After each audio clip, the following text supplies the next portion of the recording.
വായ്പ തിരിച്ചടയ്ക്കാത്തവരുടെ പേരും ചിത്രങ്ങളും പ്രസിദ്ധീകരിക്കരുതെന്ന് കേരള ഹൈക്കോടതി. വായ്പയെടുത്തവർ വായ്പ തിരിച്ചടയ്ക്കുന്നതിനു വേണ്ടി അവരുടെ പേരും വിവരങ്ങളും ചിത്രങ്ങളും ഒന്നും പ്രസിദ്ധീകരിക്കരുതെന്ന് കേരള ഹൈക്കോടതി വ്യക്തമാക്കി. ഇത്തരം പ്രവൃത്തികൾ ഒരു വ്യക്തിയുടെ അന്തസ്സോടെയും പ്രശസ്തിയോടെയും ജീവിക്കാനുള്ള അവകാശത്തെ ഹനിക്കുമെന്ന് ജസ്റ്റിസ് മുരളി പുരുഷോത്തമൻ അധ്യക്ഷനായ ബെഞ്ച് ചൂണ്ടിക്കാണിച്ചു.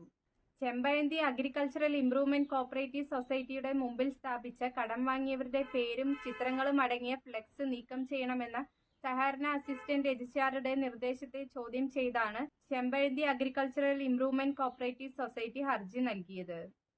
കടം വാങ്ങിയവരുടെ അവരുടെ പ്രശസ്തിയും സ്വകാര്യതയും നശിപ്പിക്കുമെന്ന് ഭീഷണിപ്പെടുത്തി വായ്പ തിരിച്ചടയ്ക്കാൻ നിർബന്ധിക്കാനാവില്ല. കടം വാങ്ങുന്നവരുടെ ഫോട്ടോഗ്രാഫുകളും ഡീറ്റെയിൽസും പരസ്യപ്പെടുത്തുന്നതും പ്രദർശിപ്പിക്കുന്നതും അവരുടെ അന്തസ്സോടെയും പ്രശസ്തിയോടെയും ജീവിക്കാനുള്ള അവകാശത്തിലേക്കുള്ള കടന്നുകയറ്റമായിരിക്കും.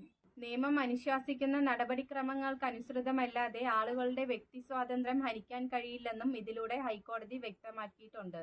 ഇത്തരം പ്രവൃത്തികൾ ഇന്ത്യൻ ഭരണഘടനയിലെ 21-ാം അനുച്ഛേദം പ്രകാരമുള്ള ഒരു വ്യക്തിയുടെ അവകാശത്തെ ഹനിക്കുന്നതാണെന്നാണ് കോടതി പറഞ്ഞത്. ഇത്തരം പ്രവൃത്തികൾ ഏതെങ്കിലും ആക്ടിലോ ചട്ടങ്ങളിലോ പറഞ്ഞിരിക്കുന്ന രീതിയല്ലെന്നും കോടതി വ്യക്തമാക്കിയിട്ടുണ്ട്.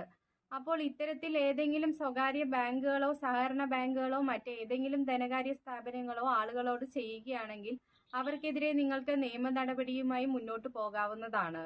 അപ്പോൾ ഈ ഇൻഫർമേഷൻ എല്ലാവർക്കും ഉപകാരപ്രദമായി എന്ന് കരുതുന്നു.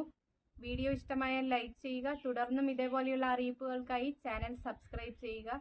ഈ ഇൻഫർമേഷൻ മറ്റുള്ളവരിലേക്കും ഷെയർ ചെയ്യുക. മറ്റൊരു വീഡിയോയുമായി വീണ്ടും കാണാം. നന്ദി, നമസ്കാരം.